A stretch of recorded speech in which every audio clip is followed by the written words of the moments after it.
everybody's seen it, right? I'd rather have a baby than sit here, and to my answer as a male is obviously, well, I've seen both, and I think this one's a little bit easier. Dr. Sonny Spera. I grew up in Endicott, Binghamton area, New York State, upstate New York. I'm a general dentist. Went to the University of Buffalo. I've been in practice since 1989, a general practitioner. We have 5 office locations. We're a fee-for-service practice. Currently, there's 7 doctors and approximately 60 plus team members. Well, when I was a young kid, I always wanted to help people, and I always thought I wanted to be a pediatrician rather. And I remember my dad saying, "You want to be a pediatrician?" I said, "Yeah, I want to work with kids. I love kids. It's fun. I figure I'll be a doctor." He said, "Well, why don't you be a dentist? You have a better lifestyle." So it's my dad. So what did I do? I said, "Sounds good, Dad." So I looked into it, and everywhere I went was a roadblock. Every person I talked to was like, "Yeah, it's a good idea. You'll change your mind. You'll change your mind." And pretty interesting how I think it acted to motivate me. The more I heard people say, "Oh, you'll change your mind," the more I think I was really dead set against changing my mind. I knew I was going to stick to it. And to the point where even when I went to Syracuse University, and undergrad, I remember being in the lecture hall with all the pre-health majors. And I'll never forget Dr. Margaret Brown, and she said, "Look around, probably over half of you are going to change your mind and change majors." And I literally was like, what the hell is with these people? And I proceeded to fall asleep through the rest of her presentation, but that, again, kind of motivated me. But I just kept thinking, maybe there's something magical about this, that everybody doesn't want me to do it. So I think I was more motivated to do it. I went to Buffalo Dental School. I was also a graduate assistant basketball coach, and I remember trying to get that through when they said, "Oh, you can't have a full-time job, there's no way." And I had a teacher, an instructor, Dr. George Ferry, went to bat for me, and I'll never forget him for it. He said, "We can do this, we can just rearrange his clinic schedule so that we can allow him to do that." And so God bless him. He's no longer with us, but Dr. Ferry helped open that door for me, and I've been coaching ever since, and I think it's helped me be a more rounded person. For me, probably the most memorable experience that we have is it's our day of free dental care. It's called Doctors with a Heart Day. It was a day started in Cedar Rapids, Iowa by Dr. Dwayne Schmidt, and I went out to visit his office, and I became friendly with him and read some of his books, and I just really had to see what it was all about. So, truth be told, is my first mentor, I believe. And I went out there, and they were talking about this Doctors with a Heart Day, and everybody was so excited about it, and I couldn't wait to bring it back. So when we brought that back to our area, I remember doing that, and I remember this one woman had this little child, and he had weeping abscesses everywhere. And I remember looking at the mom saying, normally we're so busy we only do one thing, but I'm going to try to do as much as I can for you today. So I remember I took out D, E, F, and G, and he didn't bat an eyelash. And he thanked me up and down. He was the cutest little guy. I don't want to say his name, but just the cutest guy. And then he had this speech impediment too. I'll never forget it. And his face was covered in dirt. So what we did was we ended up bringing him back to our office, and we treated him, we fixed him all up. And I remember he sent me a little video and said, "Thank you, Dr. Spera." It was so heartwarming. It really made my day, because it wasn't just me, of course, it was our team. But to be able to do something like that is a really spectacular thing that we have at our power. So very fortunate for that. My favorite thing about dentistry is connecting with people, helping them problem solve, get them from point A to point B, and sometimes point C, but allowing us to be part of that journey with them to a better health, to a better lifestyle, to a better way.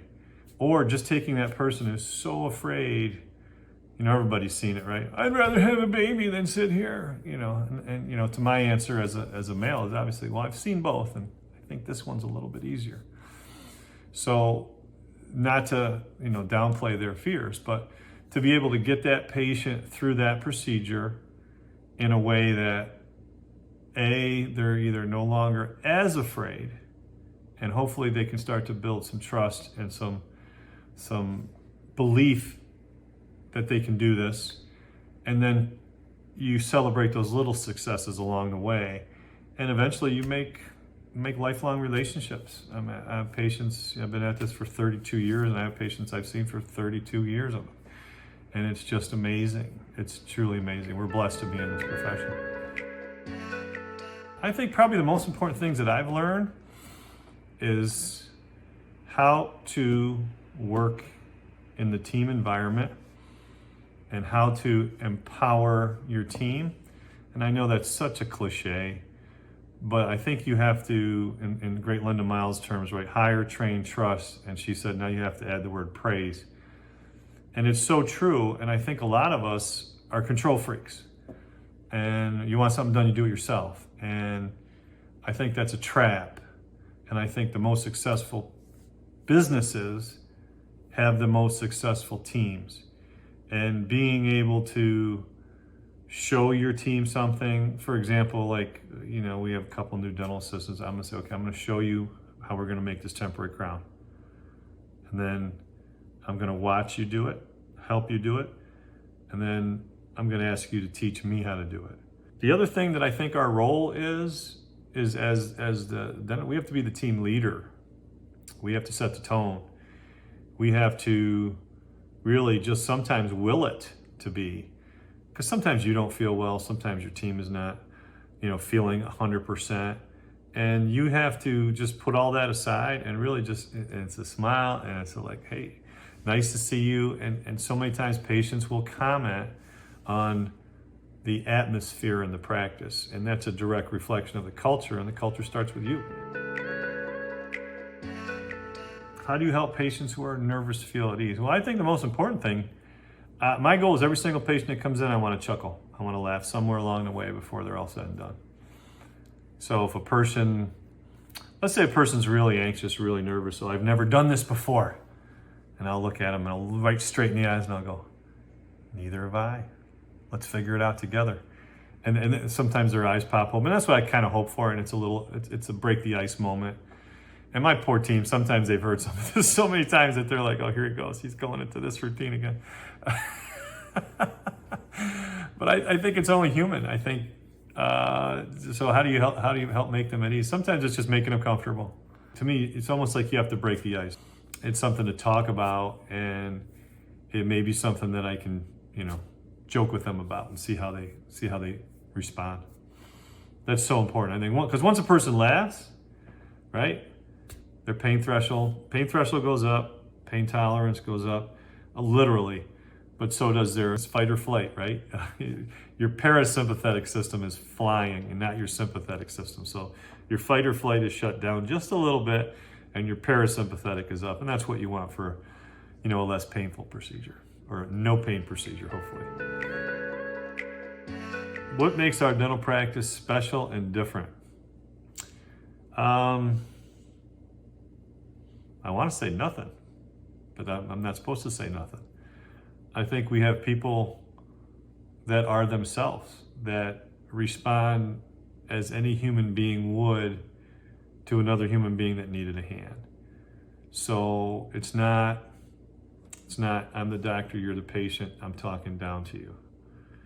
If you're a patient and you're nervous, my chair goes here, your chair goes here, literally in the room, and we'll have that conversation.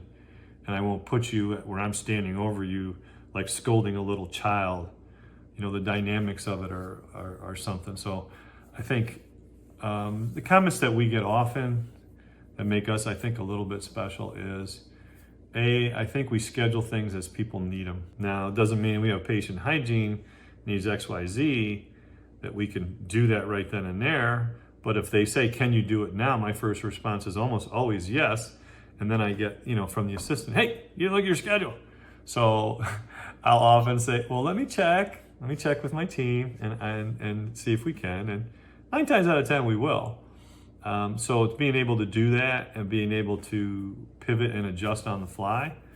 And I just think we have the greatest people on the face of the earth that do that. So I think we have very good leadership, great docs, and a great culture. So my closing line is passion. You have to have passion.